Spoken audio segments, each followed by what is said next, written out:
Hello, my name is Courtney, and I'd like to welcome you to my backyard cottage garden. I aspirationally call it my micro farm because that's my ultimate goal. I want to be able to provide fresh vegetables, fruit, and flowers for my family and my local community here in the high desert of Alamogordo, New Mexico in Zone 8A. I'm officially entering into my third year of gardening. I began gardening in the spring of 2020 to combat some of the emotional stress I was feeling at the time. In the fall of 2019, I was diagnosed with a condition known as peripartum cardiomyopathy. It was at the end of my pregnancy, and basically, my heart was beginning to fail due to the stress of the pregnancy on my body. Along with the diagnosis and 2 new babies at home came a long list of modifications I was going to have to make in order to keep from overworking my heart. Needless to say, it was all very overwhelming. I joined an online support group to help ease some of the emotional strain I was feeling at the time, as well as learn different ways to cope with the lifestyle changes I was going to have to make.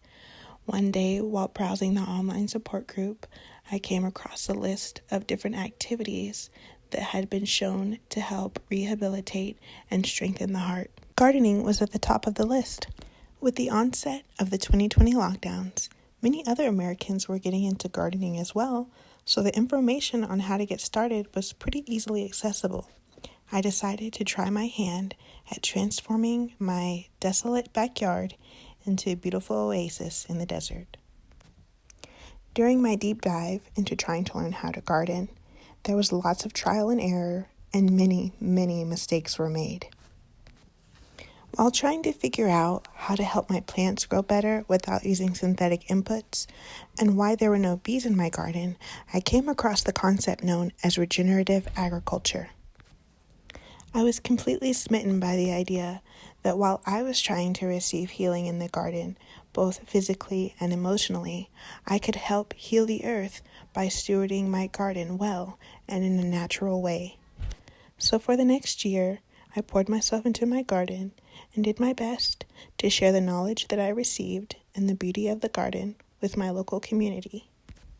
And in April of 2021, at my last cardiologist appointment, I learned that my heart had been completely healed.